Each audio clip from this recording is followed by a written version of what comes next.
Compás del tiempo con Fernando Machuca en Reencuentro Musical.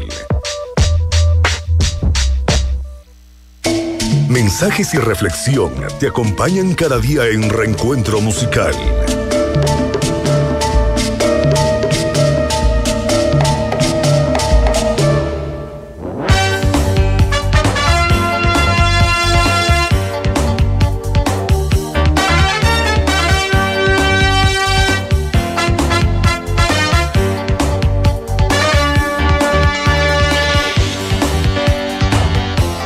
Hola, ¿cómo están? Bueno, estamos listos, preparados para la entrevista que estaba precisamente programada para el día de hoy. De un tema súper importante y a invitadas también muy, pero muy importantes, a veces de temas que de pronto no se las conocen, no se los habla, pero bueno, para eso vamos y acudimos a los expertos, a las expertas.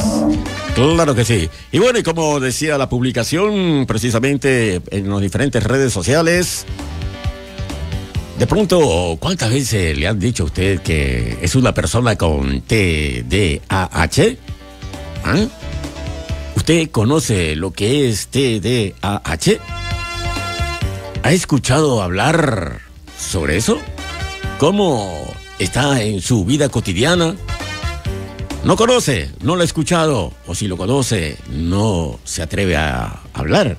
Bueno, aquí se lo habla directamente. Y para ello tenemos precisamente a una psicóloga que está cordialmente invitada.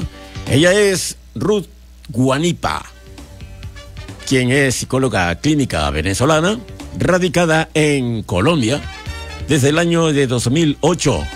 Acompaña a familias, niños, jóvenes y adultos en temas como convivencia, pautas de crianza, trastornos de neurodesarrollo, comunicación, ansiedad, depresión, estrés, duelo, divorcio, conducta y disciplina. Además, es especialista en terapia de la conducta infanto-juvenil, terapia familiar sistemática y psicoterapéutica para adultos. Con una amplia experiencia en técnica de intervención, su propósito es crear un espacio seguro y empático donde cada persona, sin importar su edad, pueda sentirse escuchada, valorada y acompañada en el desarrollo de herramientas para super desafíos y alcanzar ese bienestar emocional. Así que, sin más preámbulo, y luego estaremos presentando a nuestra invitada también, que ella es muy conocida, por supuesto, también. Pero en primer término vamos a hablar con la psicóloga de cajón. La pregunta inicial podría ser precisamente con ella, es de que háblenos un poquito sobre qué es lo que significa el TDAH y su saludo también a toda la provincia de Galápagos. Muy buenas tardes para todos. Muchísimas gracias por la invitación. La ventaja de la virtualidad es que no existen fronteras, ¿cierto? Exacto. No hay fronteras que nos dividan y que nos separen, y que afortunadamente gracias a la tecnología estamos a un clic de distancia. Efectivamente, como acaba de decir, muchas veces podemos escuchar: estás muy intenso, necesitas hacer silencio, detente, ¿verdad? Y la pregunta entonces, si han escuchado lo que es el TDAH. El TDAH significa trastorno por déficit de atención e hiperactividad, que a nivel clínico no es más que una condición del neurodesarrollo que afecta precisamente la autorregulación, esa capacidad de gestionar mis emociones, de gestionar mi conducta, porque tengo una condición a nivel cerebral que me impide entonces hacer stop, analizar, reconocer para poder reaccionar, como todos esos procesos cerebrales que tiene una persona regular de recibir la información, analizarla, procesarla para poder responder. Las personas que tienen TDAH, trastorno por déficit de atención con hiperactividad, no es que es imposible hacerlo, pero les cuesta un poquito más de tiempo. Por eso muchas veces podemos escuchar desde nuestra infancia: eres muy enérgica, no te quedas tranquila. Tal vez en la infancia, en el colegio, pudimos haber escuchado sí, que siempre perdías los juguetes, siempre cometías errores, y no sabemos entonces si podemos formar parte entonces de un trastorno por déficit de atención e hiperactividad. Una pregunta me gustaría escucharle de pronto porque justamente hablamos de hiperactividad. Normalmente, bueno, como la palabra directamente TDAH no se la ha escuchado ni se la ha conocido muy bien, pero en cambio sí he escuchado mucho es de que su hijo, su hija es hiperactiva. Ujú. Sí, sí. No se escucha mucho en los adultos.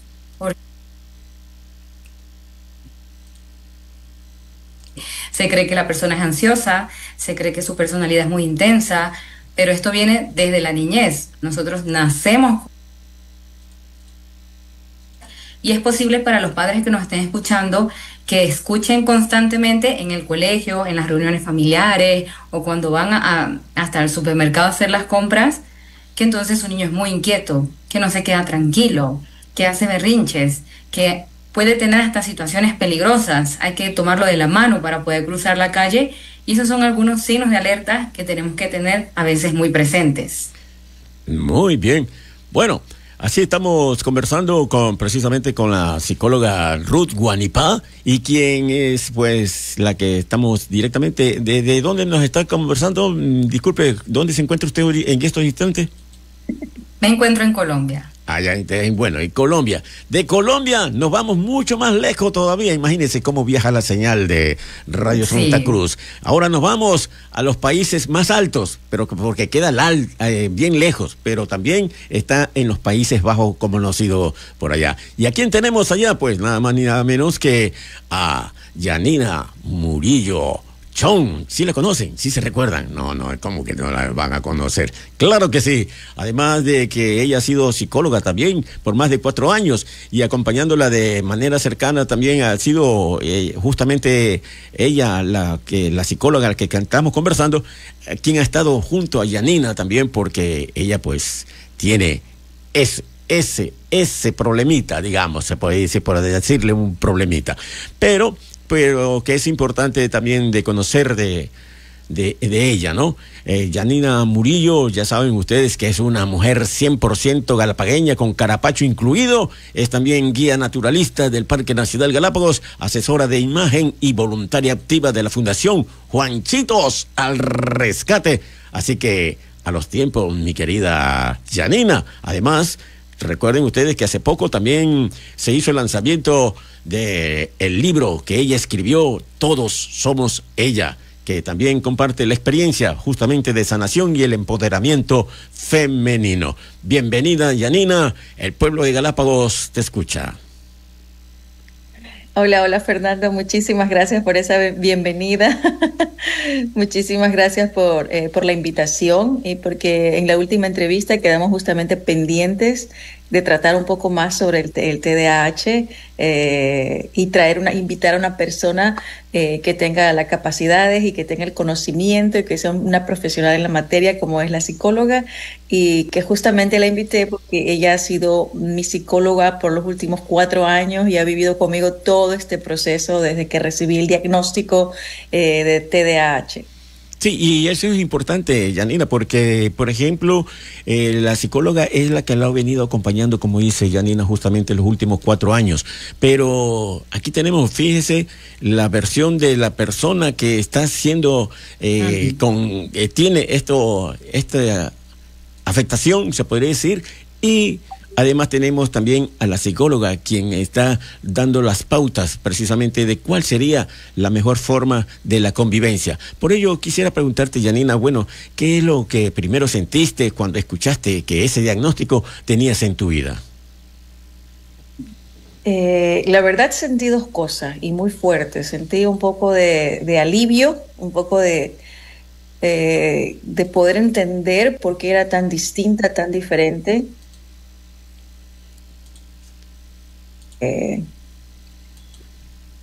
Alivio porque yo al fin entendí que no es que yo era desorganizada, no es que yo era perezosa, no es que yo era, siempre me decían mucho trompa abierta, porque yo en las niñas y en las mujeres no se da tanto como la hiperactividad en acción, sino más en la desatención. Tú no prestas tanta atención como parece que estás distraída, pero no es que estás distraída, o sea, a veces puedes estar escuchando, pero la gente piensa que tú no estás ahí, pero tú estás ahí. Y me decían muchísimo eso de muchas cosas que uno de niña el bullying te afecta bastante, ¿no? O sea, cuando te empiezan a hacer muchas bromas porque no eres neurotípica, no eres igual a todas, no reaccionas igual, no entiendes rápido.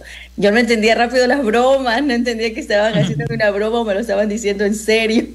Así que normalmente me tomaba muy en serio, muy personal cualquier cosa mala o fea que me decían. Pero también, o sea, eso fue un alivio para mí entenderlo.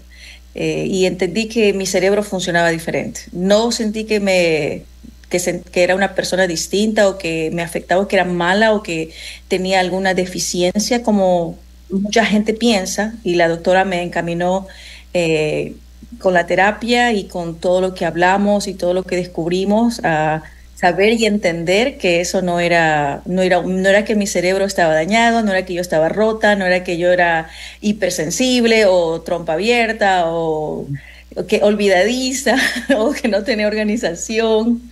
Realmente sí, fue muy triste comprender que todo lo que había vivido en mi infancia, y cargué muchísimas culpas porque sentía intensamente la culpa de no ser como las demás niñas. Lo viví y lo enmascaraba muy bien porque nadie lo notaba. Nadie podía sentir lo que en mi cerebro vivía y lo que en mi cerebro pasaba o estaba pensando todo el tiempo. Así que desde pequeña me entrené. Yo empecé a tapar todas estas diferencias, a sonreír, a adaptarme, pero por dentro siempre estaba agotada, siempre estaba como que alejada socialmente. Hasta ahora creo que la gente siempre piensa que soy muy amiguera, pero la verdad es que soy amiguera de hola y chao, pero no de que socialmente soy activa, de mantener relaciones largas con las amistades. A mí me cuesta muchísimo, y no porque no quiera. Es algo muy importante. Siempre nos dicen y molestan mucho con esto del TDAH, que no tenemos empatía o que no somos como muy humanas porque nos olvidamos rápido las personas. Y no es eso, sino que literal, si no tenemos algo al frente, y eso también se refiere a un ser humano, todo el tiempo, constantemente, no es que dejamos de amar, dejamos de querer, es que simplemente no lo recordamos. O sea, no está presente, no está en mi vida en ese momento, pero no quiere decir que te quiero menos, o que no eres mi amiga, o que no te valoro, o que no te aprecio. Necesitamos, o sea, nuestro cerebro funciona diferente. La verdad es que aprendí que era distinta y que eso también era valioso. Sí, en eso es importante justamente porque aquí le queremos preguntar en cambio a la psicóloga Ruth Guanipá de que al conocer ella ya el caso de todo esto que viene ya hace 4 años, ¿cuáles fueron las primeras acciones que de pronto se debe de tomar en cuenta para hacer una evaluación correcta y también pues para que de pronto vaya a haber esa convivencia, porque no es algo que se puede eliminar así de la noche a la mañana, sino que aprender a convivir con ello? Sí, es así. Primero, el TDAH se caracteriza por 3 presentaciones. Primero, manifestaciones de inatención. ¿A qué se refiere con inatención? Esa capacidad de sostener la atención en actividades, en responsabilidades, olvidos frecuentes, perder objetos, hasta la atención interna, la atención de mis emociones, la atención de mis propias necesidades. La segunda presentación tiene que ver con la impulsividad y la hiperactividad. Como dice Janina, se ve más en varones. La inquietud física es una de las primeras características que se empieza a ver desde niños. Y el tema de la impulsividad. Salen corriendo, hace actividades peligrosas, le cuesta focalizar la atención en una actividad, o más bien se quedan en detalles mínimos y dejan a un lado los demás. Entonces, este es uno de los indicadores principales para hacer una intervención bien acertada, porque no quiere decir que mi vida era normal y de repente en la adolescencia esto comenzó a manifestarse. No, esto es algo que cuando hacemos la exploración profunda en esa historia personal con el paciente, si ya es adulto o es adolescente, pero especialmente también con la familia, qué indicadores se van presentando. Por ejemplo, en los niños, ahora, y es muy normal decir, es un niño que no se queda quieto, es un niño que siempre está activo, cansa, es agotador. Emocionalmente pueden ser explosivos también, rompen cosas, rompen juguetes, ¿ok? Y se acentúa también en la exploración de la área escolar. Esto hablando de los niños. Ya hablando en los adolescentes, cuando se vienen los casos en que todavía se empieza un proceso de evaluación a adolescentes, se puede manifestar, como le llaman, son rebeldes, y lo digo entre comillas porque precisamente eso es lo que se dice muchas veces también de los adolescentes cuando no son diagnosticados, que son rebeldes, les cuesta llevar las normas, y no es que no quieren, sino que precisamente esas funciones ejecutivas de su cerebro. ¿Qué son las funciones ejecutivas? La capacidad de organización, de planeación, de control de impulso y control emocional, eso se encuentra en déficit, ¿sí? Entonces, la evaluación oportuna va desde un antecedente, desde la infancia hasta la adultez. ¿Qué ocurre en la adolescencia? Que cuando no hay una atención oportuna, a veces les va mal en el colegio, abandonan el colegio, empiezan el consumo tal vez de sustancias y posibles conductas delictivas, pero no porque el niño, el adolescente no tenga sus valores, no porque el adolescente, entre comillas, sea malo, sino que no ha tenido un seguimiento adecuado y le cuesta el control de los impulsos.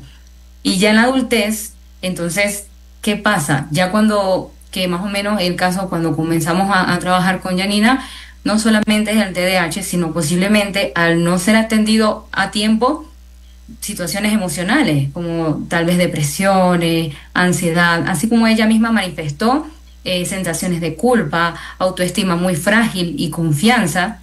Entonces, la valoración oportuna, primero no solo la hace el psicólogo, los protocolos van en función de cada país, generalmente lo hace el psicólogo o el neuropsicólogo en compañía del psiquiatra. ¿Por qué? Esto también requiere una valoración médica y hasta imágenes diagnósticas, porque se ha demostrado en estudios, en comparación de un cerebro regular con un cerebro con TDAH, salen en las imágenes los espacios del cerebro que se activan o desactivan, y la evidencia demuestra pues que es un tema relacionado con neurodesarrollo, con funcionamiento cerebral.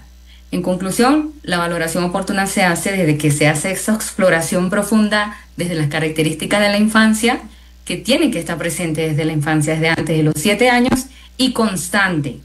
No quiere decir que entonces en una época estuvo tranquilo, no pasó nada, y 6 meses después volvió. No, tiene que ser actitudes constantes, características, que se hace con esta exploración de esta historia, se aplican ciertas pruebas psicológicas y psicométricas también, y se correlaciona entonces con los estudios y las imágenes diagnósticas médicas. Y en esto de pronto tiene que ver también con el acompañamiento, aparte de lo que acaba de expresar, también hay medicación en paralelo. Cuando eso lo determina el psiquiatra, y generalmente depende, cuando hacemos el diagnóstico tenemos que determinar la severidad, la intensidad. Si por ejemplo es un TDAH combinado con impulsividad o con hiperactividad, porque el trastorno con déficit de atención e hiperactividad tiene como sus subclasificaciones. Por ejemplo, Janina refiere que ella predomina más la inatención, ¿sí?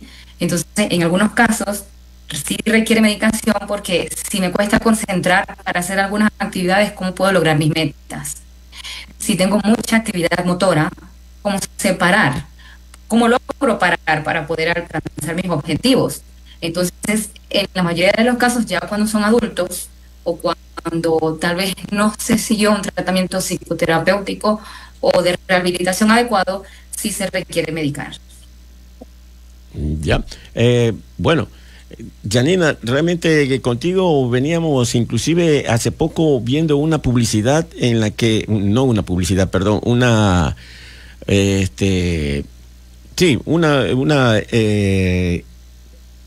información que la pusiste en tus redes sociales y que mostraba cierto tema de preocupación, ¿no? Porque son partes de que se podría decir, de las experiencias que vas viviendo, y es, por ejemplo, lo que me refiero es cuando dices, se te olvidaron las llaves, y cuando ya tenías supuestamente ya todo ya coordinado, que hay que tener ciertas precauciones y prevenciones, se podría decir, para no caer en esas cosas, ¿no? ¿Cómo es tu rutina diaria en tu organización, en tu rol, inclusive como escritora y como activista también? Bueno, y que tienes que estar pendiente de múltiples formas. ¿Cómo es tu vida ahí? La verdad que el TDAH está en todo lo que hago, en todo, literal. Para mí es vivir con el volumen alto, así como que todo el tiempo está todo el mundo aquí en mi cerebro, en mi cabeza, está todo se dispara. A veces se me olvidan las llaves en la puerta o empiezo tareas y no termino ninguna tarea. Y realmente también tengo otra parte que se llama el hiperfoco, que es cuando me da esa capacidad de concentrarme intensamente en algo que me apasiona, como la escritura, como lo decía, que puedo pasar horas escribiendo y ahí viene la parte de la inatención. Solo escribo, me olvido de comer, me olvido de tomar pastillas, me olvido de dormir, puedo pasar horas así. Y eso también me ha dado otra habilidad, que por eso tengo por eso hago muchas cosas. No solamente soy guía del Parque Nacional Galápagos, soy mediadora, estudio Derecho, soy activista, manejo la empresa familiar. O sea, realmente hago muchísimas actividades y he aprendido, hice muchas profesiones distintas porque este hiperfoco para mí ha sido como la magia que va con esto de tener un cerebro neurodivergente. A mí me apasionan muchísimas cosas. Con decirles que una de las cosas que aprendí, porque amo muchísimo, es hacer uñas acrílicas. Nunca me las hago yo, siempre pago a alguien, pero aprendí a hacerlo porque me encanta. Puedo ser chef, puedo arreglarte una computadora así mismo como te la puedo dañar. Se podría decir que... No, la verdad, en serio, soy muy manual, soy muy activa, mi mente... era algo que antes de lo que estaba hablando la doctora, realmente en mí se presenta como una inatención, pero también es porque mi cerebro está pensando 1000 cosas a la vez. Yo necesito a veces estar enfocada en algo, por eso a mí sí me medican, yo sí tomo medicina para esto, porque me pueden estar hablando de algo, necesito estar en clases, necesito estar aprendiendo, y mi cerebro está pensando en 10.000 cosas a la vez. Y el otro día yo veía un TikTok de alguien que hacía como una mofa del TDAH cuando está orando. Y es verdad, yo no me podría burlar, pero es que es real. Yo estoy con el Padre Nuestro que estás en el cielo, pero en mi mente me acuerdo si apagué la cocina, si dónde dejé el celular, me acuerdo que tenía que llamar a mi tía, que tenía que llamar a mi mamá, que tenía que organizarlo de acá, y vuelvo otra vez. No, está orando. Sigamos. Pero sí. Es literal, o sea, a veces la gente se mofa o piensa que esto es como una burla, pero es la realidad. Yo lo vivo así, día a día, mi diario vivir es todos los días yo me levanto y en mi mente ya estoy organizando todo lo que voy a hacer antes de hacerlo. Y empiezo con A a la Z y luego regreso a la M, a la D, a la B. Y es constante, por eso es que yo sí necesito muchísima estructura, yo sí necesito tener como mis anclas. Por ejemplo, yo ya aprendí con esto que me volvió a pasar aquí en Holanda, de dejar las llaves dentro de la puerta, pues que tengo mi lugar ancla donde siempre tengo que dejar ahí las llaves. La billetera, mi ID, porque aquí no puede salir como en Ecuador sin cédula, sin nada. Aquí tengo que obligadamente cargar mi credencial de residente, los documentos y las llaves. Un solo lugar, nunca los puedo ver, y en mi familia ya lo sabe, nadie me puede tocar eso porque si me lo tocan o me lo mueven, mi cerebro se desprograma y es automático. Yo tengo alarmas para todo, desde que me despierto tengo que poner la alarma para acordarme de tomarme la pastilla que es a las 6 de la mañana, con los tratamientos médicos, con las terapias. Yo no les miento, tengo todo así, hasta lo trenea para tener de pruebas. Tengo todo en listas. Aquí está todo lo que tengo que tomar a las 7 de la mañana, la levotiroxina. Y con colores también. Y con colores. ¿Ah? Rojo, amarillo, verde. Con colores. Por la importancia de la medicina, creo que es más importante mi medicina. El rojo. El rojo color. Sí. Pero mira, lo importante de todo esto que nos estás contando, Yanina, es de que, aparte de que pones toda tu resiliencia y que estás allí pendiente y lo estás viviendo en carne propia, aquí también la importancia es de que la familia lo entienda, ¿no? Lo que pasa, para que de pronto, y no solamente tu familia, sino de pronto también tus mejores amigos, amigas, que vean y lo que sucede realmente y no simplemente repetir una típica palabra que de pronto, oye, pero presta más atención, no sea que te desvarías y todo eso, ¿no? Entonces, eso es importante también darlo a conocer, pues, porque si no, tampoco no lo van a entender. Bueno, realmente esto les tengo que decir porque es una realidad. Las personas que vivimos con TDAH en la familia es muy difícil porque no lo notan, y cuando lo notan nos tratan de, o sea, no lo hacen con maldad y no lo hacen lo hacen desde el desconocimiento y siempre están diciéndote, no, tienes que enfocarte más, no, tienes que esforzarte más, no, es que tienes que prestar más atención, pero no se dan cuenta de que no podemos. O sea, realmente a veces no es cuestión de que yo no quiera, de que yo quiero ser desorganizada, no, es cuestión de que no logro encontrar un orden para poder organizarme y muchas veces no logro empezar una actividad porque no tengo... mi cerebro, la función ejecutiva se paraliza y cuando se paraliza esa parte... Créanme, puedo hasta dejar, si no estoy medicada, si no estoy en terapia, puedo hasta dejar de pagar las facturas. Me puedo olvidar, me pueden cortar la luz, me pueden cortar el internet. Una vez creo que hice dañar el carro porque me olvidé de avisar que tenían que ponerle agua al carro. O sea, cosas tan graves como esas, porque mi cerebro se paraliza, no ejecuta la acción y el mundo está ahí. O sea, el mundo sigue, pero mi cerebro está aquí. Y lo que hemos logrado hacer con mi familia es que llegamos a acuerdos. O sea, ellos tuvieron que aprender a vivir con esta realidad y en vez de hacerme comentarios que me duelan o comentarios como que me hagan daño, empezamos a hacer acuerdos de hablar con claridad, no usar gritos, avisar las cosas con tiempo, acompañarme en lo que llamado el body doubling, no sé si lo han escuchado, pero en TDAH el body doubling es que siempre necesito una persona que esté a mi lado para que me vea que arranco, que me acompañe 10 minutos o 5 minutos, incluso a veces llamo a mi hermana por teléfono, que mientras ella me habla, yo empiezo a arrancar a hacer todas mis actividades de trabajo. Y eso me ayuda full. O si no, pongo música para que mi cerebro sienta que hay alguien conmigo o que alguien me está acompañando y yo empiezo a trabajar. También hicimos tener técnicas de que si ven que yo me pongo a interrumpir muchas veces cuando hablamos, que se den cuenta que es realmente que no puedo parar, o cuando empiezo a hablar mucho y empiezo a hablar de colores, luego hablo de carros, luego hablo de los días de la semana, luego hablo en holandés, luego hablo en inglés, luego hablo en español, toda una mezcla y en champú a la vez, a sentarme y decirme, cálmate, espérate, deja hablar, escucha, y ha sido lo mejor, porque normalmente sí ha sido bien duro con las amistades, sobre todo, de que no entiendan esta parte de que a veces uno no puede parar, o que tú estás hablando y te enfocas tanto y sigues hablando, pero realmente no depende de mí, es mi cerebro. Sigue tratando de buscar maneras de cómo explicarte algo que quiero que entiendas y que siento que no estás entendiendo. Y cuando interrumpo muchísimo es porque siento que puedo explicarlo mejor o que puedo hacerlo mejor o que me van a hacer mejor, pero de verdad no se lo tomen personal, no se lo tomen como algo que, o no vean a esas personas como que están haciendo algo malo o como que solo son figuretes y quieren sobresalir en algo. La verdad es que tengan un poquito más de empatía con estas personas porque tal vez en su trasfondo, en su cerebro, como un cerebro neurodivergente, están siendo ellas mismas. Es su personalidad que se expone al doble y uno empieza a hablar de tantas cosas como está en tu cerebro. Igualito, no sé si se dieron cuenta al inicio, la primera pregunta me puse un poco nerviosa y yo hablé como que de 20 cosas a la vez, pero ahora me doy cuenta y ahora lo evito. O sea, yo trato de controlarme con muchas técnicas de respiración, con cogerme la mano, peñiscarme, o a veces hasta me hago así, me sé jalar el pelo, porque ya quiero interrumpir, y para no interrumpir encontré hábitos para detenerme. Sí, así que si tienen que hacerme callar, me dicen, Yanina, por favor. A ver, Yanina, sí, queremos hablar también con las psicólogas así mismo en paralelo, porque a ella le quiero preguntar, por ejemplo, mire justamente lo que expresa Yanina, ¿no?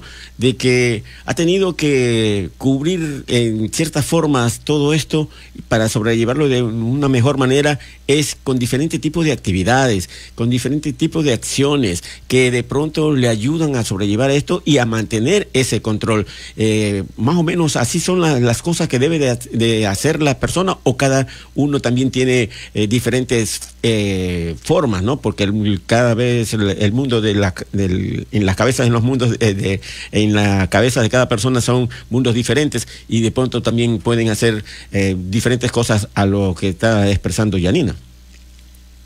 Sí, sin duda, al momento de realizar el diagnóstico es lo que nos va a determinar entonces qué es lo que necesita cada quien. Lo que sí es como una generalidad en el TDAH es que necesitamos estructura, necesitamos rutina, necesitamos entrenar a ese cerebro para poder entender qué es lo que viene primero, cuánto tiempo me va a tomar, porque eso es una habilidad que no es que tampoco las personas neurodivergentes ni regulares pues lo tienen al 100%, pero de alguna forma por sus bases biológicas sí se necesita tener rutinas, se necesita tener hábitos, pero yo pienso que también es un proceso de autoconocerse mucho, porque no todas las estrategias al 100% funcionan para todos. Algunas personas son más auditivas, son más visuales, son más kinestésicas, y la evaluación ayuda en eso, a determinar no solo el diagnóstico, sino el estilo, como usted lo refiere, de tratamiento que requieren cada uno. Y es muy importante también hablar del tema de la familia, porque el apoyo profesional no solamente lo requiere el paciente o la persona que tiene TDAH, sino también la familia. La familia también requiere recibir un entrenamiento psicoeducativo, primero para entender que es un trastorno del neurodesarrollo, porque muchas veces entonces tildan a estas personas como rebeldes, como flojas, porque no cumple, por indisciplinadas, y la verdad es que no es así. Los miembros de la familia también necesitan este apoyo emocional, y al mismo también necesitan las herramientas, no solamente las rutinas, sino por ejemplo también pistas visuales. Como Janina refiere, ella necesita tener visualmente el espacio adecuado para sus cosas. También al mismo tiempo, si es necesario repetir las instrucciones, por ejemplo, yo le digo a los pacientes a nivel de chiste, dile a tu hijo que vaya al cuarto y en la segunda gaveta me pase los lentes azules. Ya cuando el niño va en medio camino, probablemente ya se distraiga con el juguete que se encontró. Entonces, esto es una manera también de psicoeducar a la familia para entender cómo dar las instrucciones y cómo comunicarse, y sobre todo que reconozcan que no es personal. Por ejemplo, los papás.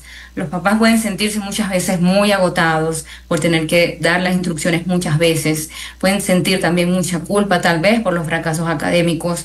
Y una recomendación también, hablando más puntualmente de cómo puede salir afectada la familia en este sentido, como refiere Janina, primero no tomarlo personal. No somos malos padres, no es nuestra culpa. Ese proceso terapéutico muy autocompasivo para nosotros como familia y también como para el paciente. De hecho, yo siempre les digo una frase que dice: el cuidador también necesita ser cuidado. Y entonces él también tiene que participar en el proceso terapéutico. Por ejemplo, muchos casos también de cuando son varios hermanos en la familia y uno tiene TDAH, puede surgir también celos entre hermanos, pueden surgir, sin querer, por supuesto, rivalidades, porque entonces el otro hermano, regular o neurotípico, cree que o percibe que el hermanito con TDAH requiere más atención, que en parte es así, pero por supuesto no con esa intención.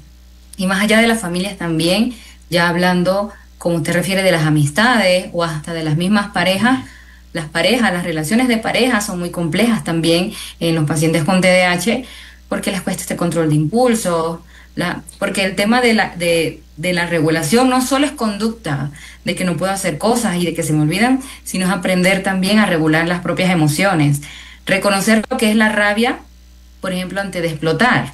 Reconocer lo que es la tristeza antes de caer en depresión es una parte terapéutica importante también que abordar. Y en el tema de las parejas, pueden tomarse como que es desinterés, es falta de compromiso, que se me olvide, por ejemplo, un aniversario, y esto es importante entonces abordarlo, porque la pareja puede tener la sensación de que entonces la otra persona no está comprometida, no lo quiere, y no es eso.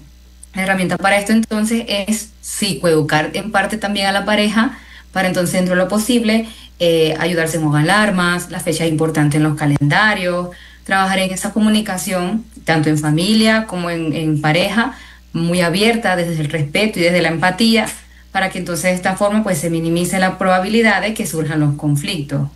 Sí, y en eso se podría decir de que ya se vive de una coordinación, ¿no? Porque estar atento primero en lo que uno vive directamente y siente como una persona que tiene esto, TDAH, y además, por otro lado, de que sea entendido o sea entendida ya sea por cualquier índole, las amistades, padres de familia, inclusive hasta con su propio esposo o esposa, ¿no? Porque sí, todo ese es el vínculo familiar el que de una forma directa o indirecta tiene que estar ahí acompañando y también tratando de evitar de caer con ciertas expresiones que de pronto, en vez de hacer bien, está haciendo más bien, no le ayuda mucho prácticamente.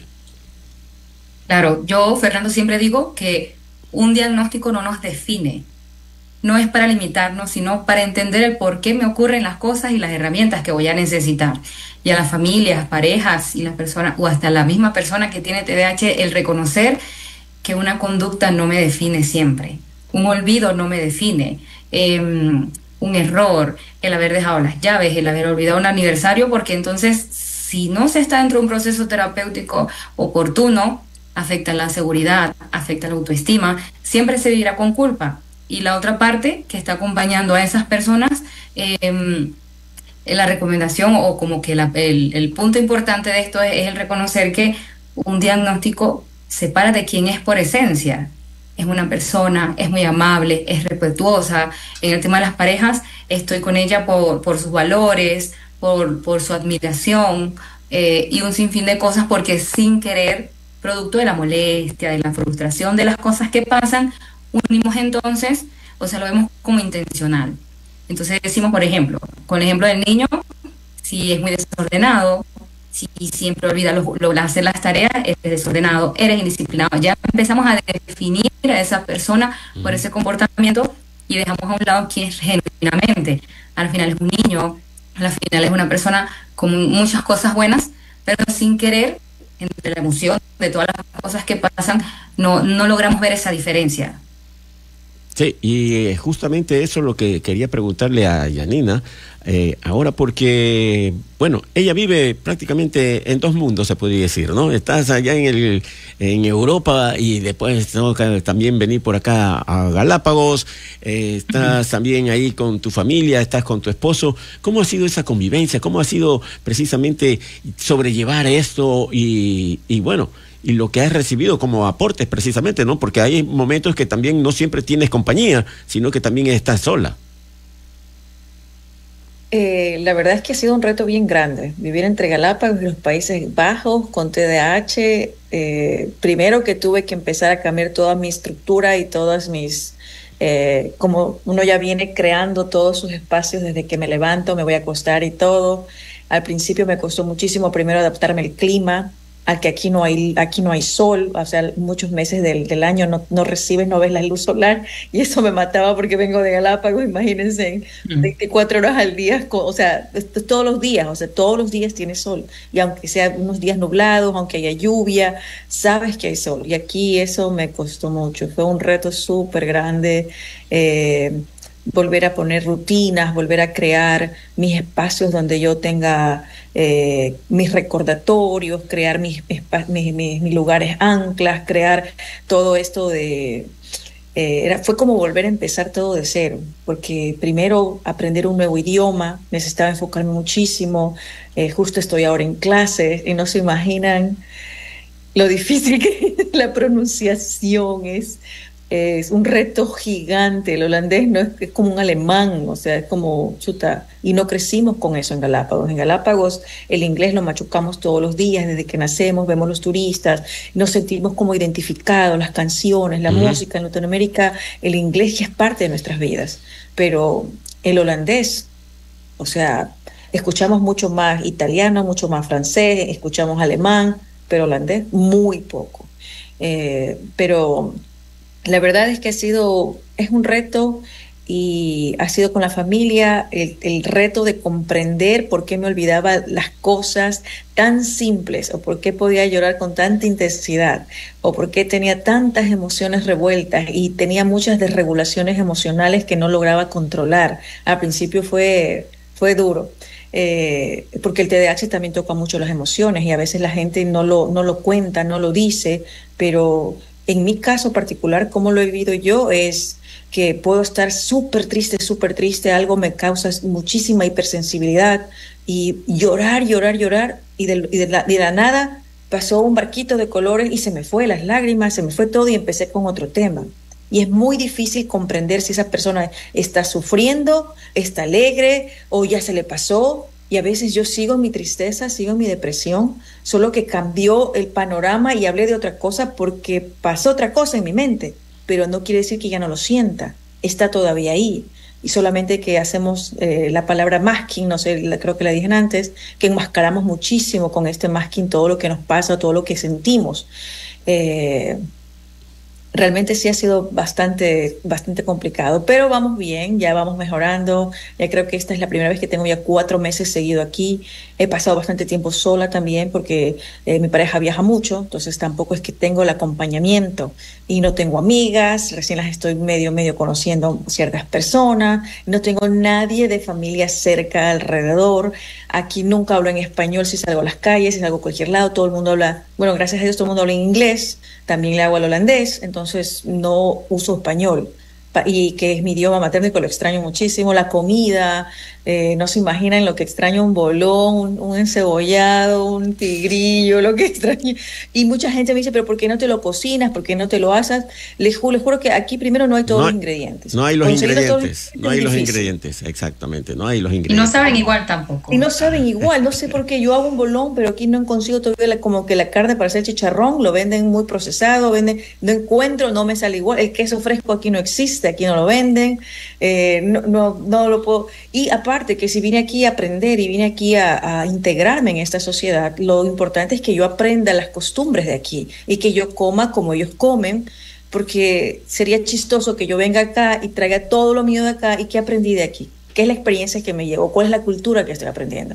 Entonces sí estoy aprendiendo la cultura, la comida, el idioma, para yo saber y conocer bien el país, saber dónde estoy, qué estoy haciendo, por qué estoy aquí. Y para mí la estructura es muy importante, como se dan cuenta. Necesito saber por qué, para dónde, cuándo, con fecha y todo. Si no, mi mente no puede, no funciona. Pero realmente ha sido... Bueno, lo que puedo decir es que hoy sé que la empatía sana más que mil regaños, y eso, como les decía antes, son todos los acuerdos que hemos hecho en casa, en el hogar, y que yo sé que lo que necesito no es que me corrijan todo el tiempo, sino que me acompañen. Como dice la psicóloga, esto no es solamente de la persona que está afectada, sino también de los familiares, y entender que no por ser neurodivergente me hace mala persona, me hace rota, me hace distinta, me hace rara, sino que realmente yo vivo y veo el mundo de una manera diferente a la tuya. Y lo que se llama acompañar es respetar. Yo respeto la manera de pensar tuya, como yo respeto a todas las personas neurotípicas, como yo respeto a todas las personas normales, porque sé que es su cerebro así. Y yo espero lo mismo para mí. Y para mí eso cambió todo en relación con mi pareja y en mi vida familiar. Entender esa parte de empatía, respeto, acompañamiento, darnos la mano, pero no acusar, no estar todo el tiempo pensando que esa persona, como dijo la doctora, es vaga, es ociosa, no quiere moverse, no quiere hacer nada, o pensar que se hace la tonta, o decir se hace la boba. Y eso era algo que quería recordar antes, que lo escuché muchísimo, que siempre pensaban que yo me hacía la tonta. Yo no entiendo muy rápido las bromas, peor bromas de humor negro. O sea, si tú me dices es blanco o es negro, yo te lo creo. Y no me doy cuenta si me estás mintiendo o no, porque para mí tienes que decirme que es una broma. O sea, si tú me haces una broma de humor negro, tienes que decirme al final es una broma. Con exparejas, ha sido súper difícil, en relaciones, con amistades, porque era como que yo me hacía la tonta y muchas veces me ponían hasta prueba para ver si era de verdad que yo me hacía la tonta o era tonta de verdad. Y lo peor de todo es que se quedaban con el pensamiento de que yo era tonta de verdad. Y la verdad es que no es que era tonta, sino que mi cerebro funcionaba diferente. Y yo creo que lo que doy gracias a la vida y que me ayudó muchísimo en esto del TDAH es que yo no me tomaba las cosas personales. Me podían tratar tan mal que yo ni siquiera me daba cuenta que estaban siendo horribles conmigo. Habían amigas que decían ser amigas, que me trataban como realmente que yo era la mujer más tonta del mundo, y yo no me daba cuenta que lo estaban haciendo. Venían otras personas y me decían, oye, pero si te está diciendo tonta, y yo, ¿en serio? No lo notaba. Pero gracias a Dios, porque si no hubiera sido peor. Imagínense sentir toda esa parte negativa y vivirla y sentir y expresarte, hubiera sido súper, mucho más duro sobrellevar eso. Más bien creo que a veces me quedé pensando que era tonta, y lo cual también fue muy malo. Y cuando me dieron el diagnóstico, para mí realmente me abrió los ojos y me hizo sentir incluso especial y mejor, de saber que yo no era tonta, de que lo que decían todo el tiempo de mí no era realidad. Y decirle a mi corazón, a mi cerebro, me ayudó muchísimo. Bueno, y eso más bien, yo podría decir es que más bien, más que esos términos, definitivamente podría ser considerada más bien, Janina, con lo que yo he experimentado acá cuando he estado en Galápagos, de que más bien es polifuncional, multifacética y que quiere acaparar absolutamente todo. Se podría decir entonces para la psicóloga de que ¿por qué a veces las mujeres son diagnosticadas tarde o tal vez qué consecuencias podrían tener también al no detectarlo a tiempo y hacer un tratamiento a sí mismo inmediato? Esta pregunta es bastante interesante porque efectivamente vemos más en los niños este tema del TDAH, es como más evidente porque se ve la conducta disruptiva, se ve el niño inquieto, que no se queda tranquilo en el supermercado, que hay que tomarlo de la mano. Pero precisamente con las mujeres primero tiene que ver con la presentación, con cómo se presentan los síntomas clínicos. Las mujeres tienden, primero como me refirió afianzó Janina, tienden a tener más indicadores de inatención. En el salón de clases no copian completo del tablero, puede pasarse ciertos errores que tal vez por niñas socialmente, entre comillas, es un poquito más como aceptado socialmente, porque no son conductas disruptivas. A la niña muy poco pues se ve que rompe las cosas con actitudes bruscas, tal vez con el varón. Entonces eso ya se empieza a pasar desde que la niña es pequeña. También porque en la infancia se pueden ver como niñas muy soñadoras, como niñas muy distraídas, como que están en su mundo. Y algunas veces las niñas, la particularidad del TDAH es el manejo de las emociones. Las mujeres solemos ser más emocionales, con picos emocionales, con las iras, la tristeza, y entonces en la medida en que van creciendo no hay sospecha de que sea un TDAH, sino más bien tal vez un trastorno afectivo, o porque es muy sensible. Entonces a partir de ahí es que se empiezan a confundir. Muchas mujeres de hecho llegan a consulta y no, por supuesto no se imagina que es un TDAH, sino precisamente vengo porque soy muy sensible, vengo porque me cuestan las relaciones de pareja, vengo porque en mi casa me critican mucho y nos damos cuenta de que pasa esto. Esa es la particularidad de las mujeres, que como se enmascaran mucho los síntomas como tal, porque son muy difíciles de notar a manera visible, pero a nivel emocional ahí está el tema de la regulación emocional, del tema atencional. A veces se sospecha que la niña tiene son problemas en el aprendizaje, algún trastorno en el aprendizaje y no un TDAH. De hecho, el trastorno de ánimo y de la ansiedad se suele confundir mucho en las mujeres con el TDAH. Y viene el diagnóstico tardío también porque precisamente vienen los descalificativos. No es que ella es floja, no es que para el colegio no se le da mucho, y precisamente es por esto. La mujer puede ser precisamente muy brillante, muy multifacética, así como dices, pero está ese déficit o esa particularidad en el área emocional que jamás y nunca pues se va a sospechar que es un TDAH. Sí, efectivamente, y ahí es cuando comienza la confusión, ¿no? De comenzar a interpretar esos tips de una forma diferente y no realmente, por eso decía, en vez de ayudar, más bien, como dicen, si así son los amigos, ¿para qué los enemigos, no verdad? Entonces, eso es lo interesante, pero ¿por qué, existe de pronto cierto temor, recelo, o de pronto por ahí algún tabú para saberlo hablar, expresar o identificarlo en esto, siendo algo de que prácticamente está latente en todo momento y no de ahora, sino que ya desde hace mucho tiempo? Esto ha sido desde siempre, pero estamos en una sociedad que desafortunadamente pareciera que lo normal es ser perfecto, es que todo esté muy bien. Estamos en una sociedad que aun cuando estamos muy avanzados en el tema de psicología, de salud mental, hoy en las redes sociales todos hablan de las emociones, pero a pesar de todo pareciera que sentir todavía fuese malo. Entonces yo considero que ese es el punto en el que está el temor a ir al psicólogo. Imagínense que hoy día todavía se cree que ir al psicólogo es de locos, cuando sabemos indudablemente que nos brinda herramientas para aprender a gestionar nuestras emociones, para tener herramientas oportunas de resolver esa situación por la que estamos pasando. Y por supuesto entonces queda pues ese tabú del qué dirán de mí y si me ven mal, y sobre todo, además del qué dirán de nosotros, cómo me veré a mí misma con un diagnóstico. Me veré imperfecta. Allá con un diagnóstico se predice o se cree que el futuro no va a ser muy bueno, cuando la verdad no es así.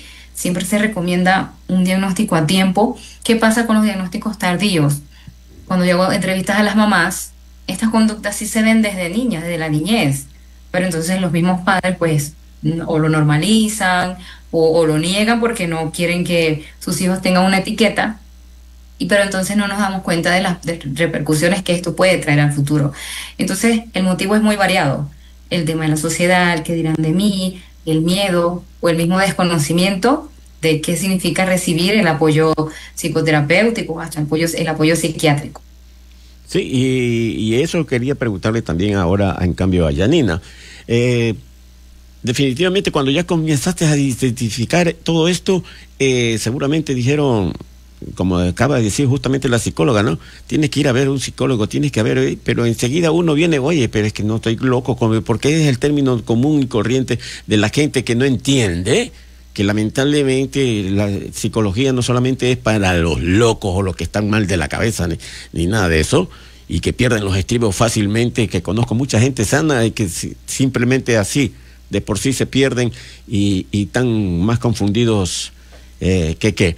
Pero más bien decir y romper ese tabú, ¿no? Decir, bueno, pues no, si esto es mi bienestar, si por allí es viene el consejo, pues eso es lo que yo tengo que hacer, acudir primero a un profesional para que vea que realmente haya esa identificación. Por eso para ti, Janina, como mujer y también, si se puede decir, como una mujer neurodivergente, bueno, pues, ¿cómo la llevas en esto? Porque además eso también, tengo entendido, te impulsó o te podría decir para crear ese proyecto como el que hiciste ahora poco, como fue el libro de Todos somos ella, ¿no? Bueno, primero decirles que yo he sido una de las pacientes, como dice la doctora, que se me diagnosticó tardíamente, recién a los 38, 39 años, recién me diagnosticaron el TDAH y asimismo fui en busca de ayuda porque yo pensaba que estaba loca, que algo no estaba bien en mí. Yo sentía que, bueno, primero fue el impulso de mi expareja de decirme, tú tienes esto, y yo nunca había escuchado de esto, y fue que vaya al psiquiatra, y yo me sentí un poquito como ofendida porque realmente uno escucha esto y uno se ofende. Uno mismo lo piensa y uno dice, no, yo no soy eso, yo no tengo eso. Yo misma me pongo la etiqueta de como que fuera algo malo. Y luego cuando estuve con el psiquiatra y pude comentar todas estas cosas, como ella dice, uno llega allá porque uno dice que uno es muy sensible, que uno es muy despistada, uno es... porque también tengo mis etapas de hiperactividad, que no puedo esperar en una cola, que no puedo hacer las líneas, yo soy desesperada hasta a veces para hablar, hasta para comunicarme, para mover las manos, como que soy muy hiperactiva, o soy muy lenta, o muy desatenta, que mi mente está funcionando más que mi cuerpo, y realmente fue, imagínense, tener 37, 38 años, y que te digan esto, que te llegue este diagnóstico, y yo decía... Primero era como con qué se come, primero era explíqueme bien, pero dígame, o sea, pero ¿de qué se trata esto? Porque yo no quería pensar que yo estaba loca y el doctor, por supuesto, el psiquiatra me dijo primerito, no, Janina, no estás loca. Y sí, yo pasé por todo el proceso, a mí me hicieron tomografías en el cerebro, me hicieron muchos exámenes de sangre, me hicieron una valoración clínica, el psiquiatra me mandó al hospital. Trabajaron en conjunto con otros doctores para darme el diagnóstico. No es que simplemente la psicóloga me dijo, ya tú tienes esto, no. Eso es un proceso largo. Y los doctores te hacen muchísimas pruebas, muchísimos tests, muchísimas preguntas. Y como dijo la doctora, empiezan a indagar tu vida desde tu niñez. Cómo eras de niña, cómo interactuabas, cómo hacías, cómo era tu vida cotidiana. Y yo creo que con todas las respuestas que yo iba dando y cómo iba comentando todas las cosas que yo había vivido, todos los exámenes que me dieron el diagnóstico. Y cuando me dieron esto, realmente fue como mirar a la niña que algún día fui con otros ojos. Yo creo que abracé a esa niña interior y sentía como que sacaba una máscara de mí, como que podía decir, wow, ahora sí puedo ver quién soy yo. y era algo que siempre hablamos con la doctora. Se recuerda al principio que yo siempre decía que yo sentía como que tenía una doble vida porque yo sentía que por fuera yo tenía que ser esta persona, esta Yanina perfecta que nunca hace las cosas, que siempre está trabajando, que siempre es cumplida, que siempre es responsable, que siempre está socialmente activa, que siempre hace esto. Yo tenía muchísimas cosas en mi mente para tratar de como una persona neurotípica. Me esforzaba muchísimo hasta que cuando me di cuenta y entendí que de qué se trataba esto, yo dije, fue un respiro en cierta forma. De verdad que yo desde niña desarrollé muchas formas para tapar estas diferencias, eso sí lo he dicho. Era muy graciosa para que no notaran que me sentía perdida. Y de adulta ya entendí que todo este esfuerzo no era porque yo fuera menos inteligente. Muy importante decir. No es que yo soy menos inteligente, sino porque mi cerebro procesa diferente y que incluso podía haber algo, para mí, algo de dislexia, que lo hemos hablado a veces con la doctora. No se ha diagnosticado, no lo he querido profundizar, no por la etiqueta ni nada, pero es que son más estudios, son más cosas, pero sé que cuando se tenga que dar se va a dar. Pero saberlo y tener el diagnóstico realmente me ayudó a sanar mi autoestima, porque ya no me veo como alguien que falla o como que cometo tantos errores como algo malo, sino me veo ya como alguien distinta. Y de verdad que cómo me ayudó esto a crear mi libro, pues realmente me dio enfoque, me dio dirección. Había días que con este hiperfoco que yo tengo podía escribir horas y horas y no paraba, porque yo ya tenía bastante tiempo escribiendo, tratando de formar el libro, pero todo lo hacía así en hojas sueltas, no tenía como que unido todo, y empecé un día en esos momentos de haber llegado justamente aquí a Holanda a estarlo escribiendo y pasaba a veces hasta me olvidaba de comer, de verdad que me olvidaba de comer porque soy muy perfeccionista, entonces me tenía que cuadrar la historia y recordarme, porque esa fue la parte más dura, volver a recordar todas las cosas que yo plasmé en el libro, todas las cosas que yo viví, todas las cosas que sufrí, que sentí, que me dolieron, fue escribir y llorar. O sea, era un hiperfoco, no paraba y llorando, las emociones sensibles. Pero bueno, la verdad es que yo podría decir que mi libro se llama Todas, porque me refiero a mujeres, todas somos ella, nació precisamente de ahí, de transformar ese dolor, de sentirme siempre diferente, en un mensaje de sanación, en un mensaje de empoderamiento para otras mujeres. Y hoy puedo decir que mi neurodivergencia no es un obstáculo, es parte de mi fuerza creativa y de mi sensibilidad. Y es más, yo quería decirles que ser neurodivergente o tener TDAH o alguna de estas neurodivergencias no impide alcanzar grandes sueños. Al contrario, muchos famosos reconocen que su creatividad, que su intensidad y su forma distinta también son gran parte de su éxito por el TDAH. Yo realmente les puedo decir algunos de los que yo recuerdo, que como Justin Timberlake, Ryan Gosling, actor, Emma Watson, Will Smith, todos ellos tienen TDAH y pueden triunfar, pueden llegar lejos, han hecho, hasta Simone Biles, no sé si la conocen, es una gimnasta olímpica, ella también ha hablado abiertamente sobre el tratamiento que ella lleva con el TDAH. Yo la verdad es que lo que más he escuchado es que el TDAH no va a impedir alcanzar tus sueños, así que ya saben. Y algo que me gustaría siempre decir a los papás, que a mí me hubiera gustado que los adultos siempre sepan, es que no tengan miedo al diagnóstico en los niños, que más bien yo creo que con los niños tal vez sea más fácil poder entender esa parte, poder hablar con ellos y encontrar este diagnóstico. Pero con las niñas yo creo que la mejor forma es la comunicación. Si ustedes todo el tiempo ven que su niña en casa está muy desatenta o que ustedes le están dando direcciones como 10,000 veces, pero la niña no entiende la dirección. Y no es siempre, porque a veces tú le das direcciones como 10, 15, 20 direcciones, te la hace perfecta. Pero otras veces, no importa lo que le digas, no te entiende. No la puede ejecutar. Entonces, más bien conversa. Abarca este tema desde otro punto. No te estreses tanto como mamá o como papá tratando de dirigir esto, o de quererla matar o quererla ahorcar, porque no entiendes por qué tu niña no puede seguir, no puede ser como saben decirlo normalmente, porque no eres una niña normal. Y es que no puede. A veces son estas neurodivergencias que en ciertos momentos no tienes la atención ni puedes hacerlo. Y no saben lo valioso que es que los papás puedan conectar, conversar, hablar, profundizar, preguntarle más de sus sentimientos, porque como les dijimos, nosotras las niñas o las mujeres enmascaran, o sea, cubren para tratar de estar a la par con las otras niñas y no pasar de menos. Entonces es muy duro que lo noten, muy difícil. Pero yo sí creo que con la comunicación, con la paciencia, sí se podría lograr. Yo abogo por esto. Y yo sé que el TDAH puede traer muchísimos retos con la organización, con la memoria, con la constancia, pero también impulsa la innovación, la resiliencia, la visión distinta de los negocios y la capacidad de arriesgarse, que es algo que también tenemos las personas que tienen TDAH. Así que realmente abran su mente, abran su corazón y pensemos que esto es simplemente una manera distinta de ver el mundo.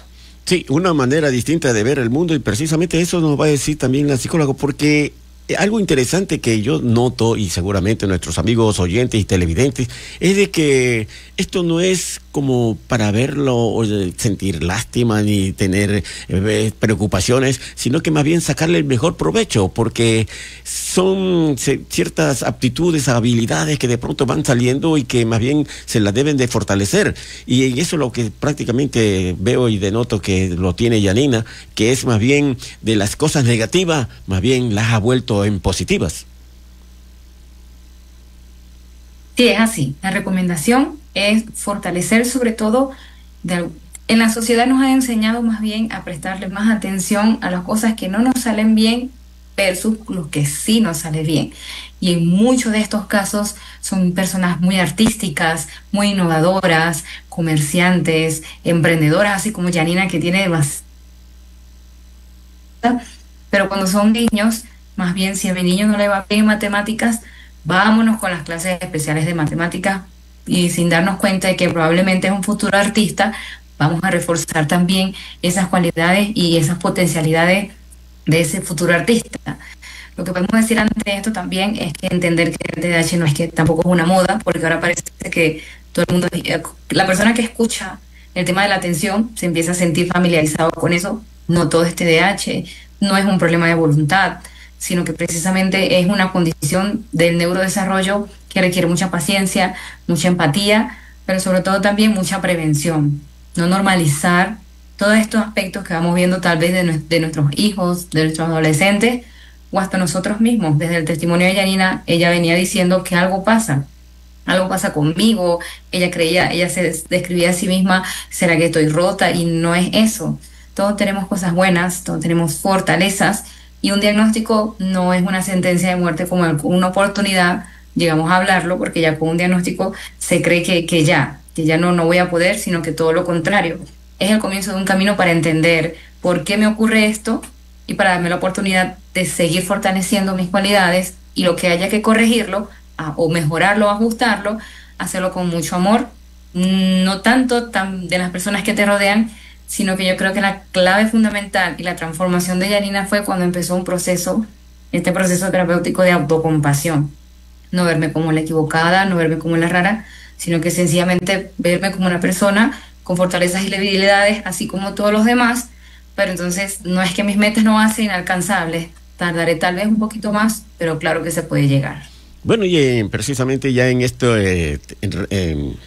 prácticamente llegando casi al final, justamente eso, ¿no? Porque, a ver, aquí es importante que usted como psicóloga de manera especial, verán que estamos viajando de Galápagos a Colombia, de Colombia a Países Bajos, de Países Bajos a Colombia, y volvemos acá a Galápagos, así que así estamos, gracias a Dios, con la tecnología a full.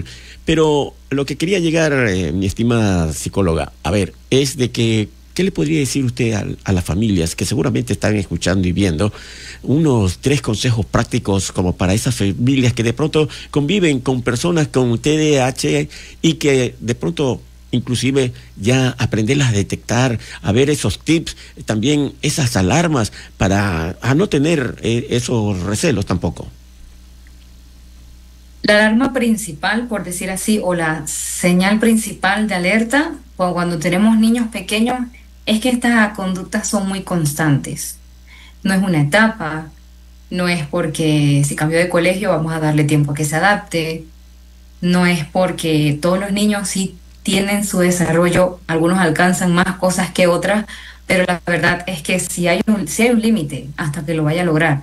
No normalizar estos comportamientos de alguna forma. El seguimiento de instrucciones, las actividades escolares, el manejo emocional, cuando los niños tienen mucha explosividad, es una de las recomendaciones principales, no normalizarla. No perdemos nada, trabajar en prevención. Y otra recomendación principal entonces es buscar ese apoyo psicológico o con su pediatra, su médico de cabecera inicial que le puede dar las orientaciones.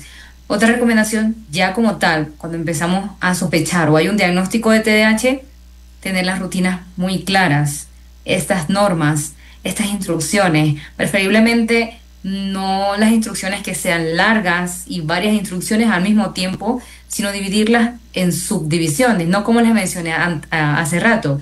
José, ando para el cuarto, en la segunda gaveta, tráeme las gafas azules, pues ya ahí el niño se empieza a perder en el camino, sino que hablar con instrucciones puntuales. El adolescente. En la adolescencia es una etapa muy particular porque él está buscando su identidad y de alguna forma en chicos con TDAH empiezan a sentirse incomprendidos ante tantas críticas, porque no haces caso, porque eres muy rebelde. Y la recomendación entonces es promover esa comunicación desde la empatía, porque entonces de la adolescencia a la adultez puede haber un cambio muy, muy grande. Y para esa persona y para esos familiares que se encuentran también con una persona con TDAH o algún diagnóstico, como les comenté al principio, el cuidador también requiere ser cuidado. Y la persona se puede sentir mal, puede sentir culpa, puede sentir que no hace suficiente. Y autocuidado es también saber priorizar, que si yo estoy cuidando a alguien, también tener mis espacios para salir a caminar, mi espacio terapéutico también para recibir la orientación y yo misma manejar mi culpa, mi ira, cualquier situación que se pueda presentar, especialmente con los papás que tienen a un niño con diagnóstico, serían estas pues mis recomendaciones. Primero, los signos de alerta, como mencionó, no normalizarlos. Segundo, el apoyo terapéutico fundamental para recibir las orientaciones, para tanto la persona que tiene el TDAH como los familiares reciban ese apoyo emocional. Y tercero, entonces también, de alguna forma, el autocuidado también de la persona que está encargada de esa responsabilidad de ayudar a un niño o a alguna persona con alguna condición, o en este caso con TDAH. Bueno, y efectivamente, con una persona que tiene ello es precisamente Yanina. ¿Cuál sería tu mensaje, en cambio, para que quieres dejar a toda la comunidad, no solamente de aquí, de Santa Cruz, de Galápagos, sino también del mundo? Porque esto es a nivel del mundo que sale y queda ahí. Ese mensaje seguramente va a ser, esta entrevista va a ser visto por muchas personas que de pronto se vean enfocadas en este tema que hemos abordado hoy día y que se sientan de pronto un poco distintos, de pronto se sientan un poco intensos, intensas, olvidadizas, pero lo más importante de lo que vemos más bien en Yanina Morillo es una mujer poderosa.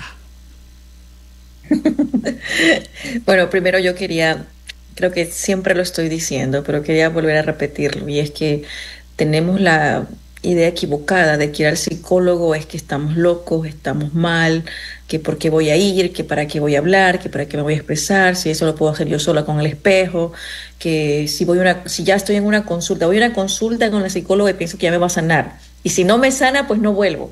Y me ha pasado muchas veces porque así lo dicen, y decirles que lo contrario, desen la oportunidad de ser escuchados sin ser juzgados. Yo recuerdo mi primera consulta con la doctora, que yo le dije, bueno, la verdad es que a mí me da vergüenza, yo le decía, hablar, y no quisiera que me juzgue. Fue lo primero que le dije. Y luego con las conversas, con las terapias, con afianzar esa relación entre nosotros, me di cuenta que es una vergüenza que no es necesaria. Los psicólogos son doctores, son profesionales. Ellos no van a divulgar tu vida, no se lo van a contar ni a su almohada. Esto se lo quedan ellos, te ayudan, te guían, te dan una mano. Y de verdad yo siento que ya estamos en el siglo XXI.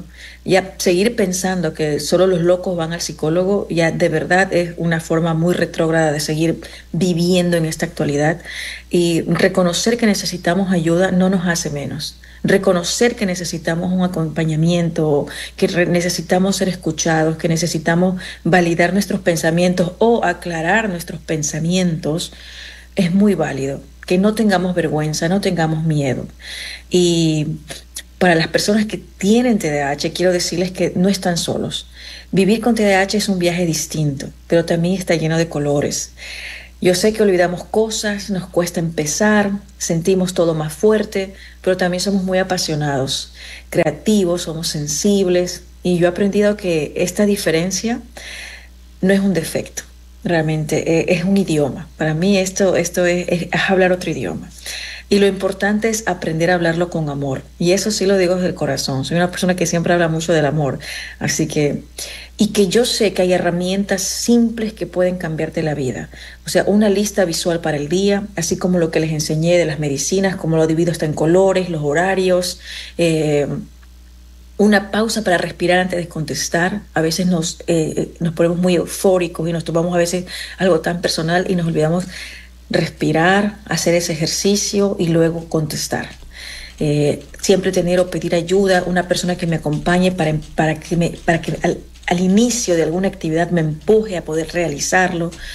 Un lugar fijo para cada cosa, eso me lo repito siempre todos los días, pero no se trata de ser perfecto, sino de seguir adelante.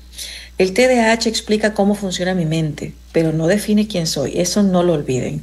Y en esa diferencia está también mi poder, porque así lo siento yo. Yo siento que he vivido esta parte sintiéndome a veces también súper poderosa por tener esta neurodivergencia. Porque al final recuerden, mi mente es mi casa y la clave está en aprender a habitarla con ternura y desde el amor. Así que ese es mi mensaje.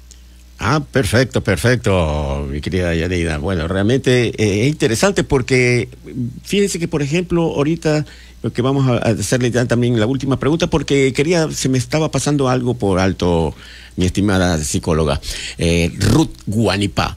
Esto definitivamente para toda la gente que nos está escuchando, se lo podría considerar como simplemente puede ser temporal.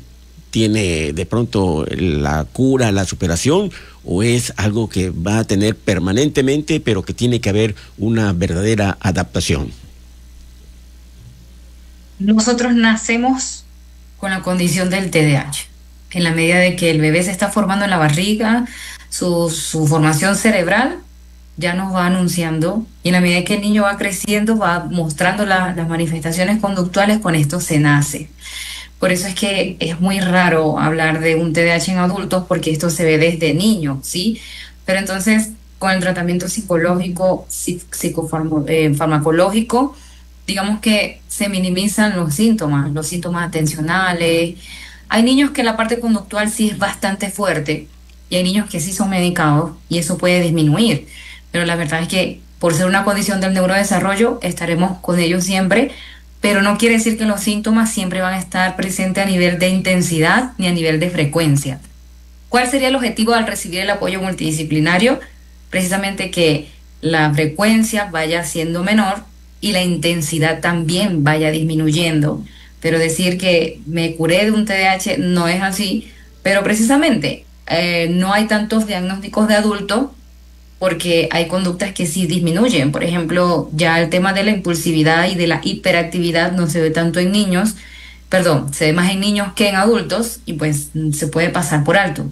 Pero en conclusión, respondiendo a su pregunta, es una condición que siempre nos va a acompañar, pero con el tratamiento adecuado van a minimizar estas conductas, va a haber más regulación emocional, y si es posible, por supuesto, tener una calidad de vida tal cual como el de la otra persona, siempre y cuando reciba el acompañamiento y tenga las herramientas psicológicas y conductuales adecuadas. Sí, bueno, definitivamente ha sido un tema muy interesante, muy importante, que hemos tenido que tratarlo y que lo teníamos pendiente, y que seguramente de pronto por ahí, ¿por qué no?, va a haber las manifestaciones y reacciones también de parte de la ciudadanía que ha sido testigo de todo ello. Gracias, ahora sí, ya su saludo final, su despedida, mi estimada Ruth Guanipá. ¿Cómo le va? De aquí de Galápagos, imagínense que gracias a la tecnología, cómo podemos trasladarnos, ¿no? Así de fácil, ¿no? Y ya se rompen cualquier tipo de distancias. No hay fronteras y sobre todo cuando se tiene la voluntad, porque se tuvo la voluntad de este encuentro y la invitación entonces es la voluntad de quien quiera trabajar en sí mismo y no normalizar lo que sea que le esté ocurriendo. Ya, y su mensaje a Galápagos, su saludo, ¿cuándo lo tenemos por acá? Bueno, saludos a todos en Galápagos y en Ecuador también, porque por lo menos a través de Yanina tengo muchísimos conocidos y consultantes de allá también. Ah, ya, perfecto. Bueno, muchísimas gracias realmente. Y gracias también, por supuesto, a Yanina, que ha hecho todo lo posible para coordinar esta entrevista, que es un tema que había que tocarlo. No hay que tener temor, ni recelo, ni nada de ello. Hay que afrontarlo, hay que hacer como es, afrontarlo con frontalidad, y también de esa forma es como podemos encontrar soluciones y no simplemente juzgar a una persona por X, Y, Z, porque de pronto pasa lo que se ha conversado aquí. Así que gracias también, Yanina, porque es un tema que definitivamente es muy importante de romper todos esos mitos. Muchísimas gracias también, Fernando. Gracias por la invitación. Gracias por estar siempre queriendo saber muchísimo más de estos temas, estar pendiente. Muchísimas gracias, doctora, por acompañarnos. Gracias por su tiempo y todo el aporte valioso que nos da con todos sus comentarios y todo lo que estamos aprendiendo. Yo creo que siempre sigo aprendiendo más con usted. Y nos vemos pronto, Fernando. Bueno, espero. Todavía no tengo fecha exacta, pero las ganas no me faltan.